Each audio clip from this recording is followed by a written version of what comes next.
Moltíssimes gràcies, Mireia. El que tenia ganes, el que venia barrinant durant el dia, que té a veure amb una cosa una mica escandalosa i brutal. Tan brutal com que la guerra civil es mou. La guerra civil es mou, no hi ha una guerra civil. Hi ha tantes experiències de la guerra civil com persones han estat víctimes d'ella i hi ha tantes formes d'explicar-la com historiadors, cronistes, reporters, periodistes o, finalment, novel·listes han volgut fer-ho. I explicar-la l'any 39, 38, o explicar-la al 45, o fer-ho des de Madrid, o des de Barcelona, o des de Sevilla, o des de Badajoz, o fer-ho des de Buenos Aires, des de Mèxic, des de Santiago de Xile, no té absolutament res a veure. I el que tenim és un paquet ingent d'obres literàries que ens expliquen guerres civils que no semblen la mateixa guerra civil. Inclús hi ha vegades que resulta molt difícil compartir la visió d'un determinat narrador sobre aquella guerra civil perquè nosaltres mateixos portem experiència biogràfica, ideològica, religiosa i familiar que ens ha anat orientant sobre què va ser la guerra civil. I no, amb els cognoms que tots aquí tenim i els contrastem amb altres cognoms, resultarà que la guerra no va ser el mateix. I hem tingut punts d'inflexió importants, algun d'ells els plantejaré una mica amb una certa convicció, punts d'inflexió sobre la mirada de la guerra civil. Perquè per un moment ens podríem oblidar que els historiadors professionals fan la seva feina de veritat. I he dit historiadors professionals, no propagandistes, no jetes, no cantamanyanes, no xorissos intel·lectuals que fan altres coses. Els historiadors professionals procurem fer una aproximació veraç, el més veraç possible, a allò que va succeir profundament tràgic i tan perdurable com la Mireia recordava fa un moment. És a dir, encara nosaltres som inevitablement fills del fet més traumàtic de la història moderna de Catalunya i, per suposat, d'Espanya. I això són 3-4 segles. I aquest és el període, els 3 anys més traumàtics i amb conseqüències més devastadores. Quan deia que la guerra civil es mou, estava al·ludint també a que l'any 32, 31, 33, 34, potser encara ningú pensava en que el conflicte, la ferocitat del conflicte i de la confrontació entre les forces republicanes d'esquerres i les dretes de nostàlgia monàrquica podia arribar a esclatar d'una altra manera. Però això va començar a ser versemblant l'any 35 i, per descomptat, a partir de febrer del 36. Versemblant vol dir que hi havia un rum-rum real guerra civilista i que els periodistes, els polítics, els propagandistes estaven atzivant una forma d'intolerància al règim republicà amb voluntat d'acabar amb ell. I ara ve la provocació. A Ucraïna, fa 3 anys, el que els hi va passar és el que ens podria passar aquí, en diferents condicions i circumstàncies. Tenir un veí com Vladimir Putin pot córrer el risc de que una filera de tancs al·lucinant s'instal·lin a casa teva, és a dir, a la frontera amb França, i que França decideixi que el Donbass, és la zona ocupada d'Ucraïna per part de les tropes russes, decideixi, collons, que Girona està molt bé i que ens agrada molt als francesos. I saps què? L'ocupem. No, home, això no pot passar. Estem en un món civilitzat, això no passa.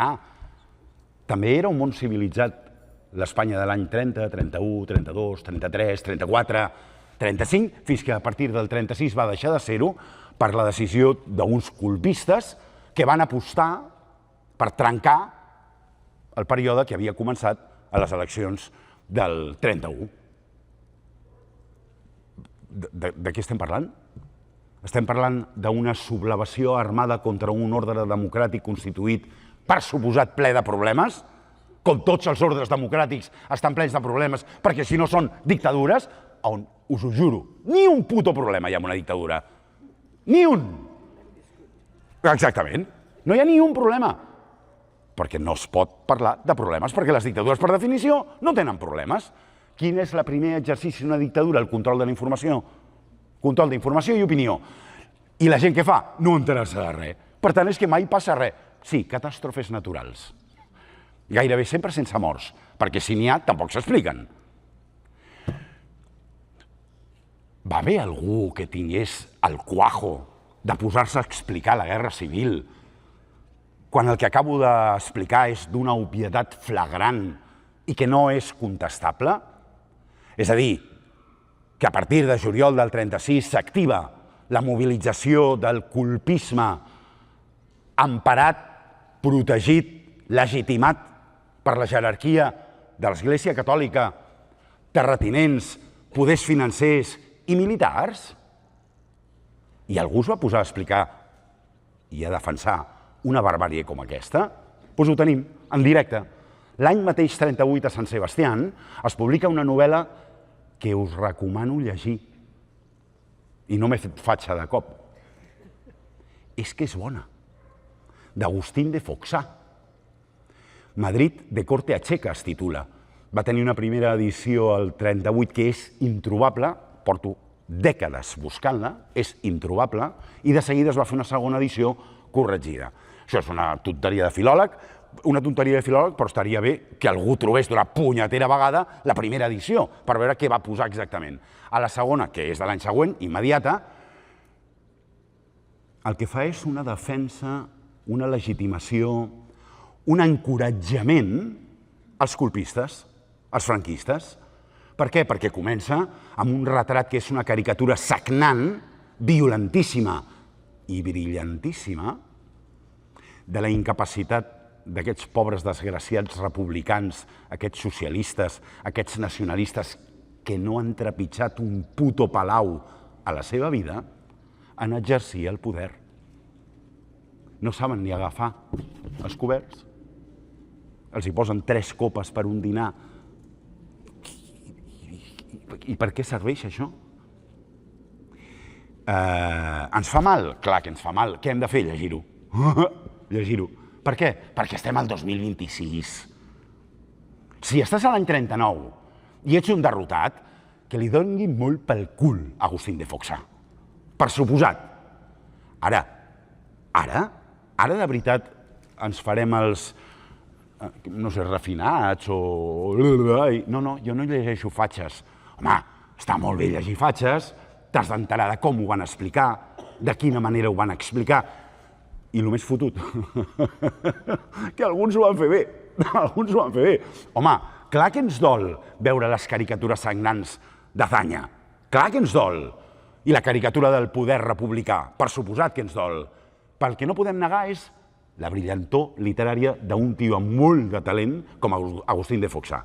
Un semiaristòcrata que es va fer feixista d'aquella manera, com tants feixistes es van fer feixistes per oportunisme, i un senyor que tenia una llengua viperina tremenda que va servir per caricaturitzar els republicans i alhora va servir a la segona part de la novel·la per defensar el alzamiento, evidentment, per defensar les forces que per fi sostraurien el país del pecat de 5 anys aberrants. I aconseguir... M'està donant una calor al·lucinant. Tens el ventilador? No, ja. Oh, això va molt bé. I com restituir el país a la seva essència? Trencada, malmesa, destruïda a unes eleccions municipals del resultat de les quals el rei se'n va anar corrents. Després d'un pacte, se'n va anar corrents. Com? Que encara corressin. Bueno, ja va córrer. Aquell ja va córrer i va morir de seguida, de fet. Aquell ja va córrer. Però tenim un altre vessant, una altra vegada de feixistes. Un d'ells, m'estic recordant, Rafael García Serrano. No teniu per què tenir cap memòria d'ell, com no la teníeu d'Agustín de Foxà, o la majoria, m'imagino. Hòstia, és un narrador trepidant, és un feixista integral, però dels integrals de veritat. I ara em direu, hòstia, no fotis, ara resulta que hi ha feixistes bons i feixistes dolents i ja ens posem a tremolar tots, no? Doncs sí hi ha feixistes que tenen l'aspiració a la subversió de l'ordre burgès, capitalista, opressor, encarnat no només pels poders financers i els grans industrials, sinó per les classes mitges, és a dir, tots nosaltres, dúctils, acomodatícies, aprofitadetes, que miren a vegades i a vegades no miren, que giren la cara quan convé. Estem parlant d'un ideòleg que s'ha cregut la revolució feixista, un ideòleg no, un novel·lista amb ideologia molt convençuda, molt jove, que s'ha cregut que el feixisme pot acabar amb la putrefacció civil, econòmica i laboral que percep en el seu país. És a dir, acabar amb els poders que exploten els pobres. Hòstia, això ho diu un feixista? I què diuen els comunistes? Pel mateix. Veieu la paradoxa? Per tant, de veritat que no pot tenir interès un senyor que escriu una novel·la com La fiel infanteria, on intenta explicar la seva experiència de la guerra civil des d'aquest punt de vista del que estic dient y que la dedica a los jóvenes de los dos bandos? A los jóvenes de los dos bandos. Aquest senyor, perquè ningú es faci il·lusions, aquest senyor va acabar mega feixista. És a dir, havia mort ja Franco, crec recordar, l'any següent o 2 anys, 76-77, publica unes memòries, Rafael García Serrano, titulades Con la misma esperanza. Ara, la qual cosa no treu que també us recomano la lectura de diversos llibres d'aquest, que per cert és un assagista brillant, ocurrent, provocador, imprevisible. És que entre els feixistes també hi havia gent amb talent. És que el talent no és de dretes ni d'esquerres. Això va així. I és millor saber-ho que descobrir-ho tard. Per tant, en el cas d'aquests dos novel·listes, estem dos models molt diferents de novel·lista, un sumptuós, elegant, culte, irònic, i l'altre una mena de bàrbar barujià. Bàrbar barujià. Un Pío Baroja d'extrema dreta, feixista, i que fa novel·les molt trepidants, òbviament inspirades en la seva pròpia experiència bèl·lica, i que té un enorme interès. I no sé, i Arturo Barea a Londres, i Ramon J. Sender a Mèxic, i sobretot després als Estats Units, i Max Aub també a Mèxic. I aquests què?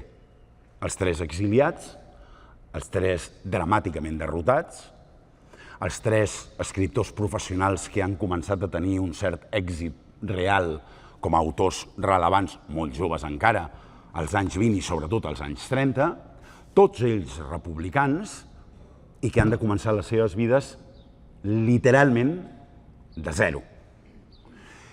El que no comencen de zero és la seva obra literària, les seves novel·les, la seva ànsia d'explicar la seva versió de la Guerra Civil, la seva versió de la República, la seva versió de com va anar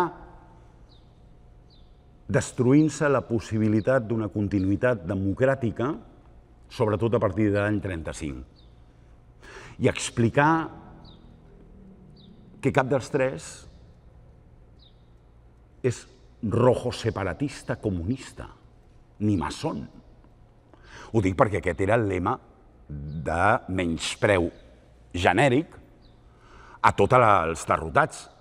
Comunistes derrotats hi havia molt pocs. Clar que n'hi havia, tots els comunistes estaven derrotats, però percentualment, en termes de quantitat, eren molt pocs. Max Aub no era comunista, Sender no era comunista, Arturo Barea no era comunista. Que van coquetejar en el moment de la guerra i que van ser còmplices del bando en el que estaven els comunistes? Naturalment, com ho haguessin sigut tots els que fóssim republicans. Esclar, aquí potser per aquí hi ha algun que... Bueno, dic jo, no? Dic jo? Igual sí, o no, no ho sé. Però no donem per fet que no, eh? No donem per fet que no. Goso, ara foto una morcilla aquí, goso recordar què és el que està passant en la transició del vot a Junts cap a Aliança Catalana, que és una formació amb una propensió, com dir-ho elegantment, se t'ocorreix a tu? Feixista, ho ha dit ella. Oh, ho ha dit ella. Clar, no fotem, vull dir, i potser hi ha algú que està pensant, hòstia, què diu aquest animal? A mi Aliança Catalana tampoc em sembla tan malament. Doncs ja està. Això és un país democràtic. I això és una democràcia, on les coses es mouen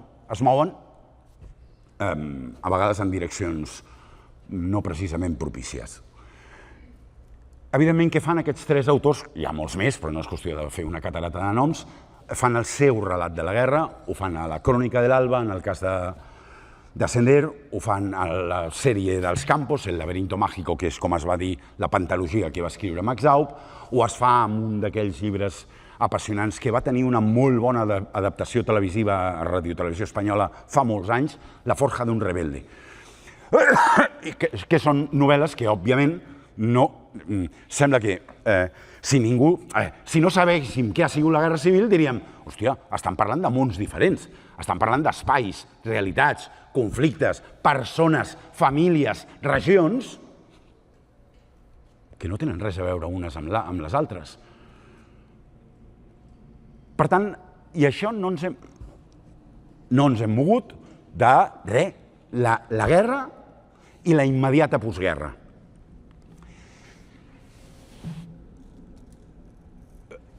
Està bé recordar que sota el franquisme, dintre de l'Espanya franquista, estava prohibida l'expressió guerra civil. Està bé que ho recordem.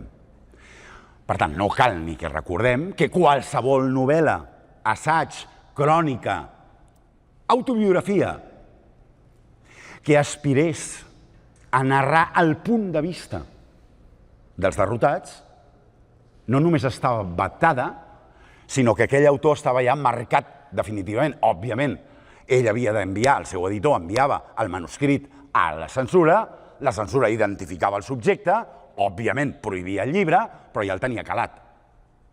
I em direu, però la gent era tan valenta com per atrevir-se a parlar de la guerra civil des de la derrota? Hòstia, això és molt fort.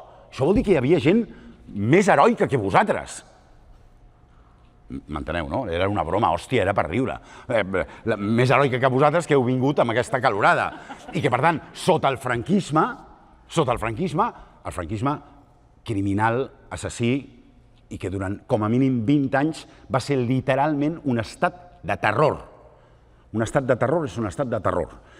Evidentment, als anys 60 va seguir sent un estat de terror, però d'una altra manera.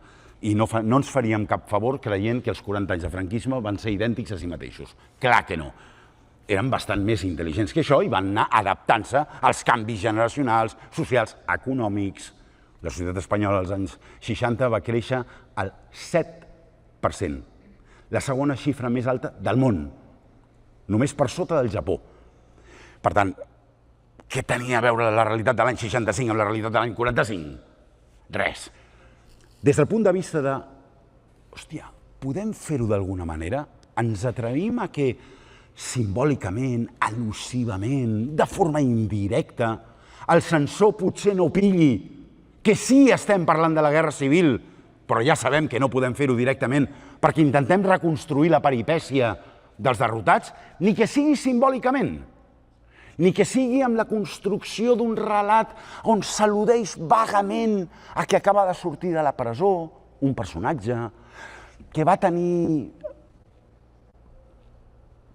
afeccions sindicalistes, que algú li deia pel carrer «Tu, el de la CNT, fuera!» Ja està. Només això propiciava que davant de novel·les com El jarama de Rafael Sánchez Ferlosio, En la hoguera de Jesús Fernández Santos, algun dels contes de Carmen Martín Gaite, o inclús alguna novel·la com Ritmo Lento, alguna novel·la de Jesús López Pacheco, noms que alguns us sonaran i altres no, però van ser noms importants, ostres, allà hi ha el rastre del testimoni dels derrotats subtilment expressat. indirectament, simbòlicament. Però és la primera vegada que passa. I és molt important. És molt important perquè hem hagut d'arribar a l'any 53, 54, 55, 56, perquè comenci a haver la possibilitat d'un relat que incorpori la vivència, el patiment, el dolor, el drama, de no només ser derrotat, sinó no poder obrir la boca, no poder expressar la teva experiència. Eren èxits de venda i tal? Evidentment que no. Clar que no. Eren petits noms que estaven conquerint un espai literari inversemblant sota el control franquista i publicades dintre de la cultura franquista i es podien comprar a les llibreries. Bueno, alguna cosa ha canviat. El desenvolupament no el puc fer ara ja més minuciosament perquè això, què passa? Creix. El franquisme no va ser capaç de reprimir la transformació subterrània que la cultura va anar produint en termes de cinema, en termes de novel·la, en termes de poesia, en termes de teatre i en termes de periodisme. I tot això en Franco viu fins l'any 75. No va ser capaç de reprimir-ho.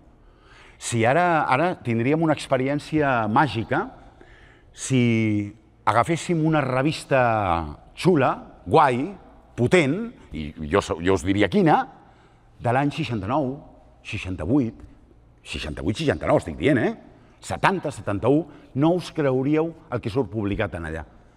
No us ho creuríeu. Perquè a partir de l'any 66 la censura del senyor Manuel Fraga Iribarne entén que el control de la literatura, del cinema, etc., no pot seguir regint-se per una llei de l'any 38 en plena guerra. No és al·lucinant? El franquisme va mantenir vigent la mateixa llei de censura d'un estat de guerra, i en guerra. I només la va canviar l'any 66, per què? Perquè el Fraga era molt llest, i Fraga pensava en el seu futur polític, que li va anar increïblement bé. Recordeu que va morir havent estat president de la comunitat gallega, un senyor al que li va anar francament bé, després de ser copartícip de governs que van fer sentències de mort salvatges. Un senyor que va saber trampejar molt bé. Per què? Perquè era molt llest. No estic segur que fos intel·ligent. Ho dic seriosament. Era un catedràtic, O sigui, una mica de talent havia de tenir.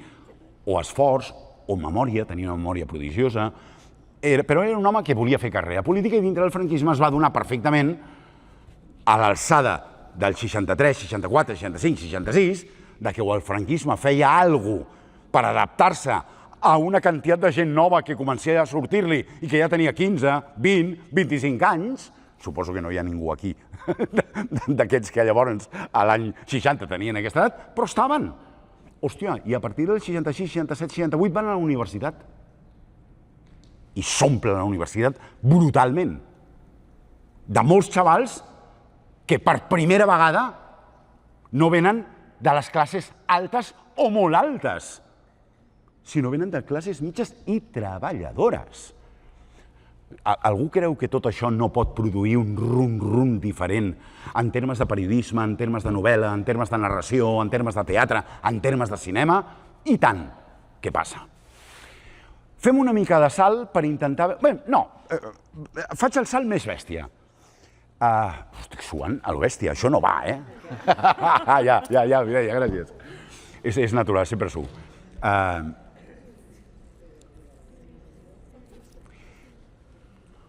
Això potser sí que us interpel·la amb experiència de lectura real. Entre el 75, mort de Franco, evidentment, i l'any 2000, contra el discurs habitual de que vam fer una sentència d'oblit del franquisme i de la guerra, es van publicar un fotimer, però un autèntic fotimer de llibres, de reportatges, de novel·les, de cinema, de documentals que tractaven de la guerra i del franquisme. Hi havia un problema. Joder, que la gent no s'enganxava. Semblava com si el mateix lector, que podia estar llegint moltes coses de literatura traduïda, la Patricia Highsmith, l'Albert Cohen, el Philip Roth, jo què sé, una gran quantitat de literatura. Hòstia, però de la guerra i el franquisme, hòstia, vale, ja, quin cunyàs. Hòstia, ja, va. Per què? Per raons òbvies. Perquè tot allò pesava com a dolor. Perquè totes les famílies tenien la seva pròpia història. De veritat que hem de posar-nos ara a llegir una novel·la de l'Antonio Muñoz Molina, que és un nano de 26 anys, 28 anys, que publica una novel·la que es titula Beatus Sile, on narra admirablement bé l'any 86, la peripècia d'un exiliat que està inspirat en diversos personatges reals, on la vida és una tragèdia. Per què? Perquè l'exili, al començament, és una tragèdia. Alguns aconsegueixen revertir les condicions d'adversitat originàries i convertir l'exili en una forma molt potent de biografia. La Mireia ha recordat fa un moment a Josep Ferrater Mora, un dels grans pensadors i filòsofs que hem tingut. Va viure sempre exiliat, fins que es va acabar el franquisme. I va viure molt feliç. Repeteixo, va viure molt feliç. I Josep Pla el va renyar molt agrament quan el Pla el va entrevistar per fer un homenot dedicat al Ferrater Mora, i el Ferrater Mora li va dir que no, una cançó catalana, la més coneguda, la més tradicional, no sé, qualsevol cançó d'aquestes que, algunes de les que es ballen, de sardanes, o jo què sé, la Migrant! Clar, la Migrant. El Pla li va preguntar, i vostè no s'emociona fins a la commoció a l'escoltar la Migrant? No, la veritat és que no.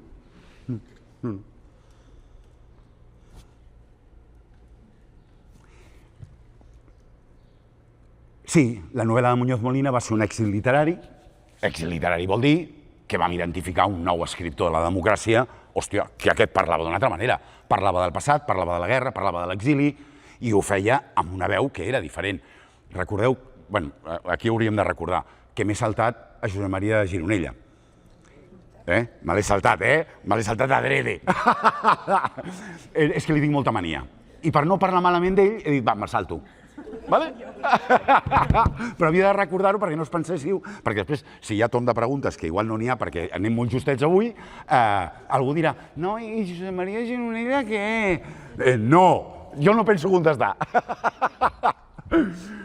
Parlo de Muñoz Molina, parlo de Julio Llamazares, parlo de la reedició ja íntegra de Joan Sales. Incerta Glòria és una de les grans novel·les de la Guerra Civil a Espanya, una de les grans novel·les, molt poc coneguda inclús per lectors catalans, per cert, i ja no t'explico fora de Catalunya.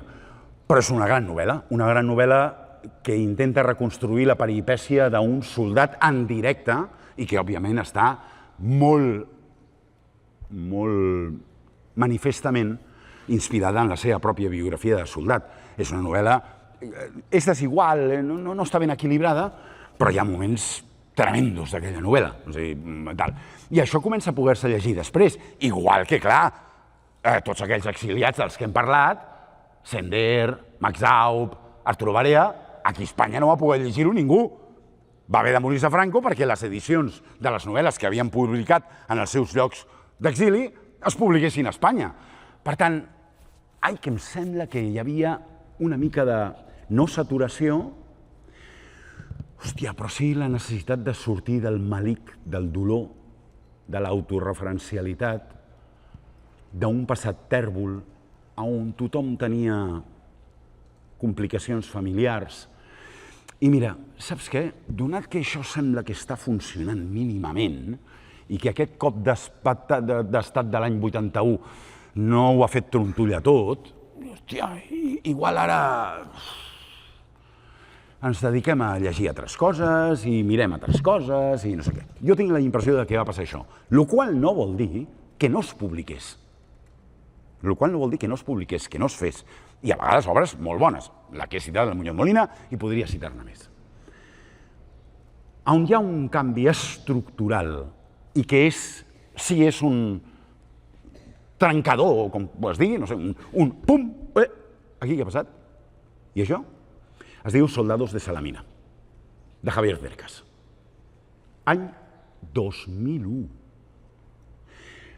Per si no us en recordeu, el 2001 és l'any següent, la novel·la surt a l'abril del 2001, fa 25 anys, on ja portem pràcticament un any i pico de govern amb majoria absoluta del PP. I direu, hòstia, ara per què se'n va això? Me'n vaig això perquè per primera vegada en 25 anys de postfranquisme el PP es treu la màscara d'alguns dels seus sectors més obertament nostàlgics d'un franquisme que, escoltem, hòstia, ja vale, tampoc va ser tan dolent. Això ho va dir un ministre d'Aznar, Jaime Mayor Oreja, un senyor d'ultradreta i integrista fanàtic, un senyor per mi pertorbat, va dir això. Va dir això. I Aznar va finançar a un parell de ràdios i autors d'aquestes ràdios, tipus que espero que no sapigueu qui són perquè són de màxima toxicitat, Pío Moa i César Vidal, que van començar a fabricar llibres com a xurros on restituïen la versió de la guerra civil del franquisme. Perquè la guerra no va començar segons el franquisme, amb un cop d'estat 17 i 18 de juliol del 36. Va començar a la Revolució d'Octubre del 34. Anda! Anda! Tot això que estava òbviament desacreditat i cap historiador mínimament decent acceptava, van començar a difondre-ho aquests dos pàjaros amb el recolzament explícit del govern d'Aznar amb majoria absoluta. Aquest és el context. És a dir, una dreta que papà era bueno. Bueno, home, si no tinc cap dubte que papà fos bo. Era franquista i no dubto que quan tenia el net en els braços era encantador. Clar que sí, ballava molt bé i cantava jotes. Ai, que bé! I a més era franquista. Posem-nos de veritat en aquesta situació.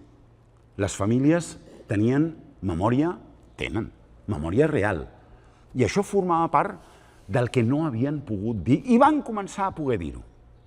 I de cop es publica una novel·la de 200 planes de merda d'un autor que ningú té ni zorra idea de qui és. Javier Cercas havia publicat 3 novel·les, havia venut una a Girona, uns 4.000 exemplars, perquè era profe de la Universitat de Girona i tothom el coneixia d'anar de copes per la nit, perquè és un tio supersimpàtic, divertidíssim i encantador, es deia El vientre de la ballena. La novel·la a sobre parlava de 2 professors de la universitat disfressats, Alberto Blecua i Sergio Besser, i és un nen molt divertit, i era tot molt divertit. Ja està, ningú més sabia qui era Cercas. Es publica a l'abril. El Xavi va rebent algun missatge d'algun escriptor important. Hòstia, Jordi, aquest Arturo Pérez Reverte, fa 25 anys no estava tan malament com ara, li escriu una carta, algun altre col·lega, algun altre amic.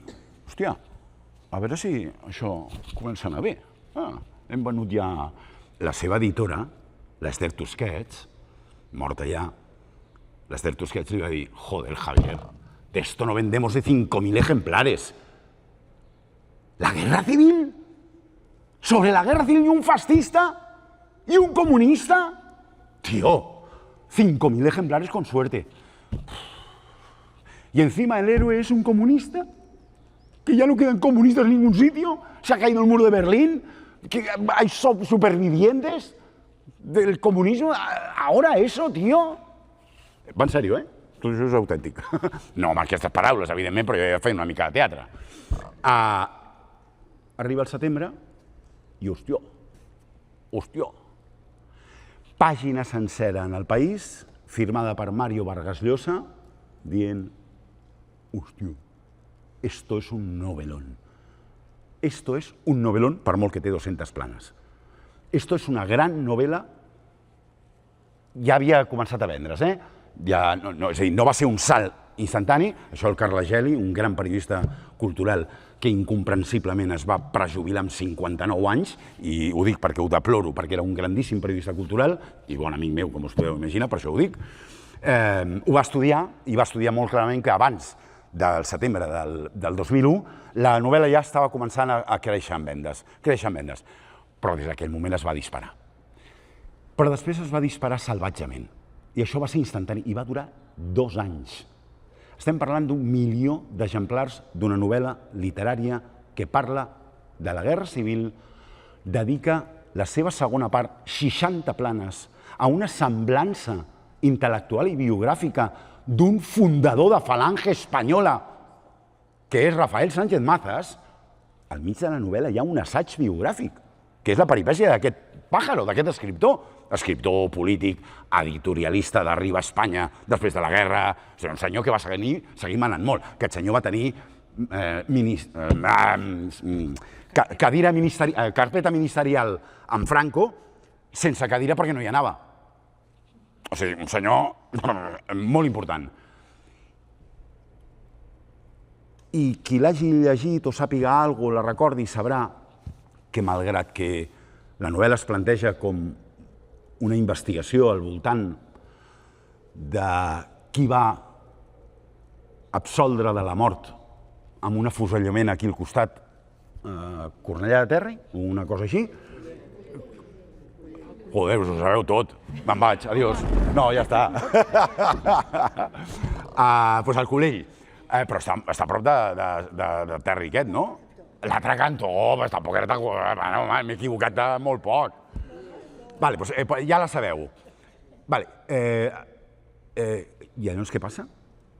Resulta que de cop una novel·la sí aconsegueix atraure a desenes de milers de lectors a Espanya i a fora d'Espanya sobre la resolució d'un enigma i amb 3 planes finals profundament commovedores que són la felicitació inventada d'haver trobat a un senyor al que li devem les gràcies per haver seguit lluitant després de la derrota aquí a la Segona Guerra Mundial, i per tant un acte de gratitud als exiliats, als derrotats, als comunistes, i un moment superemocionant on ja no hi ha el to de la resta de la novel·la, irònic, divertit, conyon, hòstia, d'un tio derrotat, perdut, que la seva dona l'ha abandonat, que s'ha mort el seu pare,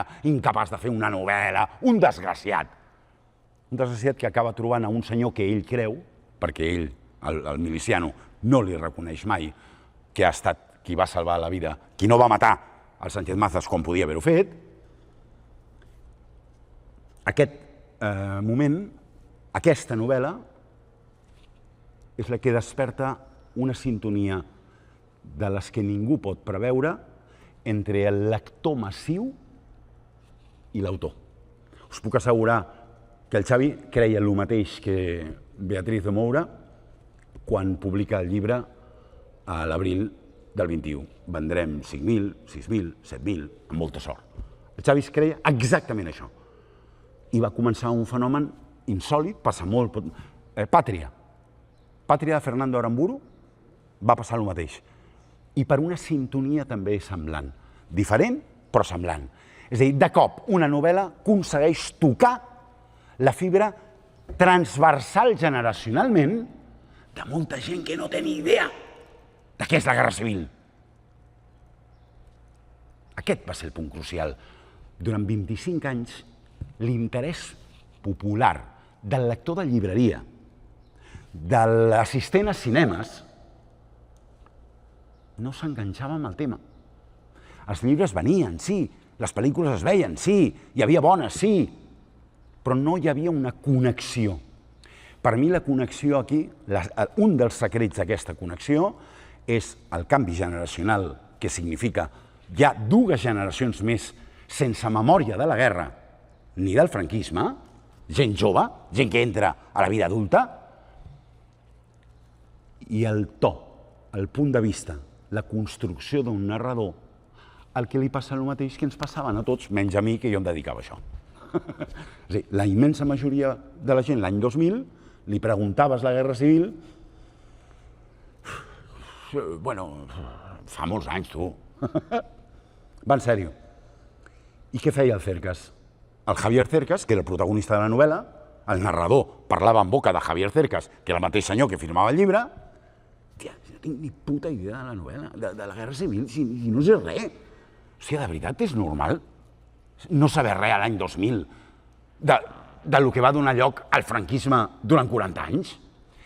I fingeix a la novel·la que no sap res. Òbviament, el Javier Cercas persona sabia molt, havia fet fins i tot un curs de doctorat aquí que va fundar ell sobre falangisme, feixisme, guerra civil, franquisme. Però té la intel·ligència de fer que el narrador que explica aquella història del Sánchez Mazas, de la guerra civil, del feixisme, del franquisme, del falangisme, de l'exili, fa que aquell noi ho estigui aprenent mentre està escrivint la novel·la. Què ens va passar a tots?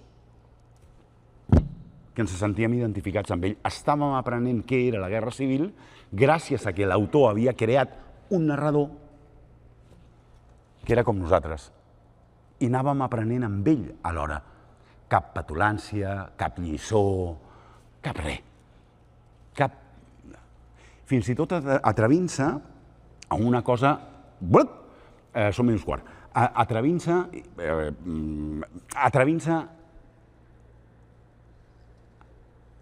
a fer-se una pregunta molt difícil de contestar. La pregunta era si Antonio Machado hagués estat en el lloc de Manuel Machado, el seu germà, durant la Guerra Civil, i Manuel Machado hagués estat en el lloc geogràfic d'Antonio Machado durant la Guerra Civil, s'haguessin intercanviat els papers? Antonio s'hagués fet feixista i Manolo s'hagués fet republicà? Hòstia, la pregunta és dura, eh? La resposta és, òbviament, no. Però com a mecanisme novel·lesc, perquè comencem a mirar amb clau democràtica, és a dir, amb voluntat de comprendre què va passar a la Guerra Civil, sí és molt intel·ligent. Es podia fer l'any 39? No. 59? No. 79? No. 2000? Sí. El 2000? Sí. I si voleu preguntar alguna cosa, estaré encantat de contestar-la. Moltes gràcies.